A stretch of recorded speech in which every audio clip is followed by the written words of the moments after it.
Hi hello അസ്സാം വലൈക്കും welcome back to my channel. അപ്പോൾ ഇന്ന് വന്നിട്ടുള്ളത് നല്ല സോഫ്റ്റ് ആൻഡ് സ്പഞ്ചി ആയിട്ടുള്ള ഒരു ടീ കേക്കിൻ്റെ റെസിപ്പി ആയിട്ടാണ് കേട്ടോ. അപ്പോൾ ഇത് ഉണ്ടാക്കിയെടുക്കാൻ നല്ല എളുപ്പമാണ്, പിന്നെ അടിപൊളി ടേസ്റ്റാണ്. അപ്പോൾ ഇതിൻ്റെ സ്പെഷ്യാലിറ്റി എന്ന് വെച്ച് കഴിഞ്ഞാൽ എഗ്ഗ് ആവശ്യമില്ല, ബീറ്റർ ആവശ്യമില്ല, ഓവൺ ആവശ്യമില്ല, പിന്നെ ബേക്കിംഗ് സോഡ ആവശ്യമില്ല, ഓയിൽ ആവശ്യമില്ല. അപ്പോൾ അതൊന്നും ഇല്ലാണ്ട് തന്നെ നമുക്ക് എളുപ്പത്തിൽ തന്നെ ഉണ്ടാക്കിയെടുക്കാം. വളരെ എളുപ്പമാണ് ഉണ്ടാക്കിയെടുക്കാം. അപ്പം നല്ല സോഫ്റ്റ് ആൻഡ് സ്പഞ്ചി ആയിട്ടുള്ള ടീ കേക്ക് എങ്ങനെ ഉണ്ടാക്കിയെടുക്കാൻ നോക്കാം. അതിന് വേണ്ടിയിട്ട് ഒരു ബൗളിലോട്ട് ഒരു 1/4 കപ്പ് തൈരാണ് കേട്ടോ ഒഴിച്ചിട്ടുള്ളത്. അപ്പോൾ കട്ട തൈരുണ്ടെങ്കിൽ അതാണ്, അധികം പുളിയില്ലാത്ത തൈരുണ്ടെങ്കിൽ നമുക്ക് അതാണ് ഒഴിച്ചു കൊടുക്കേണ്ടത് കേട്ടോ.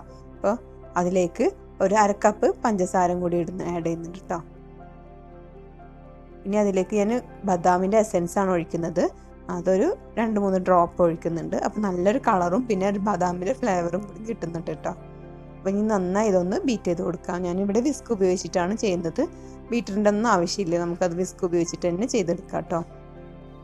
അപ്പോൾ ഇതെല്ലാം നന്നായി ഒന്ന് വിസ്ക് ഉപയോഗിച്ചിട്ടൊന്ന് ബീറ്റ് ചെയ്തെടുക്കാം. എന്നിട്ട് ഡ്രൈ ഇൻഗ്രീഡിയൻസ് ഒക്കെ ഒന്ന് അരിച്ചെടുക്കണം കേട്ടോ. അപ്പോൾ അതിന് വേണ്ടി ഒരു അരിപ്പ വെച്ചിട്ട് അതിലേക്ക് 1 കപ്പ് മൈദയാണ് ആഡ് ചെയ്യുന്നത്. 1 കപ്പാണിത്. ഇനി 1 നുള്ള് ഉപ്പും കൂടി ആഡ് ചെയ്യുന്നുണ്ട്. പിന്നെ 1 ടീസ്പൂൺ ബേക്കിംഗ് പൗഡറും കൂടി ആഡ് ചെയ്യുന്നുണ്ട് കേട്ടോ. അപ്പോൾ ഇത്രേ ആവശ്യമുള്ളൂ. ഇനി നന്നായി ഇതൊന്ന് അരിച്ചെടുക്കാം. അപ്പോൾ ഞാൻ ഒരൊറ്റ തവണ തന്നെ അരിച്ചെടുക്കുന്നുള്ളൂ. അപ്പോൾ ഒരു കട്ടൊന്നും ഇല്ലാണ്ട് നമുക്ക് അരിച്ച് കിട്ടിയിട്ടുണ്ട്. ഇനി നന്നായി മിക്സ് ചെയ്ത് കൊടുക്കാം കേട്ടോ. അപ്പോൾ നന്നായി മിക്സ് ചെയ്ത് കൊടുക്കാം. കട്ടകളൊന്നും ഇല്ലാണ്ട് ഇത് നന്നായിട്ടൊന്ന് മിക്സ് ചെയ്തെടുക്കാം. അപ്പോൾ ഒരേ മോഷനിൽ തന്നെ അതൊന്നിനെ മിക്സ് ചെയ്ത് കൊടുക്കണം കേട്ടോ. ഇനി അതിലേക്ക് കുറച്ച് പാലും കൂടി ആഡ് ചെയ്യണം. ഒരു 1/4 കപ്പ് പാലാണ് ഞാനിവിടെ എടുത്തിട്ടുള്ളത്. അതെടുത്തിട്ട് കുറേശ്ശെ ആയിട്ട് ഒഴിച്ചു കൊടുക്കണം. അപ്പോൾ ആദ്യം കുറച്ച് ഒഴിച്ചിട്ട് പിന്നെ ഒന്ന് നന്നായി മിക്സ് ചെയ്ത ശേഷം വീണ്ടും കുറച്ച് പാലും കൂടി ചേർക്കണം കേട്ടോ. അപ്പോൾ അതുപോലെ ഇങ്ങനെ നന്നായി ഒന്ന് മിക്സ് ചെയ്യണം. കട്ടകളൊന്നും ഇല്ലാണ്ട് ഇങ്ങനെ മിക്സ് ചെയ്തെടുക്കണം കേട്ടോ. അപ്പോൾ ഇത് നന്നായി ഒന്ന് മിക്സ് ചെയ്തെടുക്കാം കേട്ടോ. അതുപോലെ തന്നെ കട്ടകളൊന്നും ഇല്ലാണ്ട് ഇത് അതുപോലെ ഒന്ന് ഇങ്ങനെ മിക്സ് ചെയ്ത് വരാം. അപ്പോൾ കുറച്ചും കൂടി പാൽ ഒഴിച്ചു കൊടുക്കാം കേട്ടോ. അപ്പോൾ 1/4 കപ്പ് എടുത്തിട്ടുണ്ട്. ഇനി അതിങ്ങനെ കുറേശ്ശെ ഇങ്ങനെ ഒഴിച്ചു കൊടുക്കേണ്ടേ ഉള്ളൂ. അപ്പോൾ 1/4 കപ്പ് തന്നെ അത് നമുക്ക് മതിയാവും കേട്ടോ. അത്ര തന്നെ എടുക്കേണ്ടേ ഉള്ളൂ. അപ്പോൾ ജസ്റ്റ് ഒന്ന് ബാറ്റർ ഒന്ന് ലൂസാക്കി കൊടുക്കണം. അതിന് വേണ്ടിയിട്ടാണ് ഇങ്ങനെ പാലൊഴിച്ച് കൊടുക്കുന്നത്. ഇനി കേക്കിൻ്റെ ബാറ്ററൊന്നും നമുക്ക് ഇതുപോലത്തെ പാത്രത്തിലേക്ക് ഒഴിക്കാം. അപ്പോൾ അതിന് വേണ്ടി ബട്ടർ പേപ്പർ അതിൻ്റെ അടിയിൽ വെച്ചിട്ടുണ്ട് കേട്ടോ. ഇനി നമ്മുടെ കേക്കിൻ്റെ മിക്സ് ഒന്ന് നമുക്ക് അതിലേക്ക് ഒഴിച്ചു കൊടുക്കാം.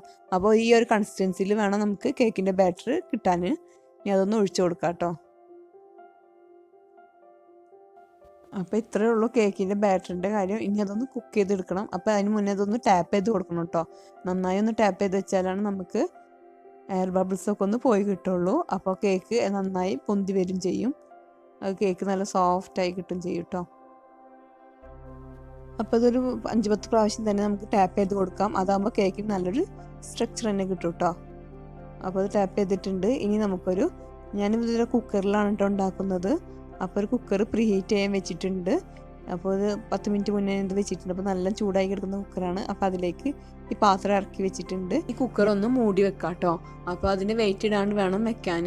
ഇനിയിപ്പോൾ ഒരു 30-35 മിനിറ്റിൻ്റെ ഉള്ളിൽ ഇത് വെന്ത് കിട്ടിയിട്ടുണ്ട് കേട്ടോ. അപ്പോൾ പെട്ടെന്ന് ബേക്കായി കിട്ടി. പണ്ടിലെ സൈഡൊക്കെ വിട്ട് വരുന്നുണ്ട്. ഉള്ളൊക്കെ നന്നായി വെന്തിട്ടുണ്ട്. അപ്പം ഉള്ളു വേണ്ടത് വെന്തിക്കണമെന്ന് അറിയാൻ വേണ്ടിയിട്ട് നമുക്കൊരു സ്ക്യൂറൊക്കെ ഉപയോഗിച്ചിട്ട് അല്ലെങ്കിൽ ടൂത്ത്പിക്ക് ഉപയോഗിച്ചിട്ട് നമുക്ക് കുത്തി നോക്കിയിട്ട് മനസ്സിലാവും. അപ്പം നമ്മുടെ കേക്ക് ഇത് അടിപൊളിയായിട്ട് റെഡി ആയിട്ടുണ്ട്. നല്ല സോഫ്റ്റ് ആയിട്ടുള്ള സ്പഞ്ച് കേക്കാണ്. അപ്പോൾ ഈസി ആയിട്ട് തന്നെ ഉണ്ടാക്കിയെടുക്കാം. അപ്പോൾ പെട്ടെന്ന് തന്നെ അധികം ഇൻഗ്രീഡിയൻസ് ഒന്നും ആവശ്യമില്ല, പെട്ടെന്ന് തന്നെ ഉണ്ടാക്കിയെടുക്കാം കേട്ടോ. അപ്പോൾ എല്ലാവരും ഇതൊന്ന് ട്രൈ ചെയ്ത് നോക്കണം കേട്ടോ. അപ്പോൾ ഞാനിനി അതിൻ്റെ അടിയിൽ ബട്ടർ പേപ്പർ ഉണ്ട്, അതും കൂടി ഒന്ന് റിമൂവ് ചെയ്തെടുക്കണം കേട്ടോ. അപ്പോൾ ഇത്ര ടേസ്റ്റും സോഫ്റ്റ് ആയിട്ടുള്ള കേക്ക് എല്ലാവരും ഒന്ന് ട്രൈ ചെയ്ത് നോക്കണം. വീഡിയോ ഇഷ്ടമായാൽ ലൈക്ക് ചെയ്യണം കേട്ടോ. അപ്പോൾ എൻ്റെ ചാനൽ ആദ്യമായിട്ടാണ് കാണണമെങ്കിൽ പ്ലീസ് ഒന്ന് സബ്സ്ക്രൈബ് ചെയ്ത് സപ്പോർട്ട് ചെയ്യണേ. തൊട്ടടുത്തുള്ള ബെല്ലൈക്കണും കൂടി പ്രസ് ചെയ്യാൻ മറക്കരുത്. അപ്പോൾ ഞാനിടുന്ന വീഡിയോസൊക്കെ നിങ്ങൾക്ക് കറക്റ്റായിട്ട് നോട്ടിഫിക്കേഷൻ വരും. അപ്പോൾ ബെല്ലൈക്കണിൽ ഓൾ എന്ന ഓപ്ഷനും കൂടി സെലക്ട് ചെയ്യണം കേട്ടോ, അത് മറക്കരുത്. അപ്പോൾ അങ്ങനെ നമുക്ക് നെക്സ്റ്റ് വീഡിയോ ആയിട്ട് വീണ്ടും വരാം. നല്ല സ്പഞ്ച് കേക്ക് അടിപൊളിയായിട്ട് എല്ലാവരും ഒന്ന് ട്രൈ ചെയ്ത് നോക്കണം. അപ്പോൾ ഇന്ന് തന്നെ എല്ലാവരും വൈകിട്ടത്തേക്ക് ചായക്ക് നമ്മുടെ ടീ കേക്ക് ഒന്ന് റെഡിയാക്കി നോക്കൂ. അപ്പോൾ ഞാൻ നെക്സ്റ്റ് വീഡിയോ ആയിട്ട് വീണ്ടും വരാം. അതുവരേക്കും ടേക്ക് കെയർ. Bye bye.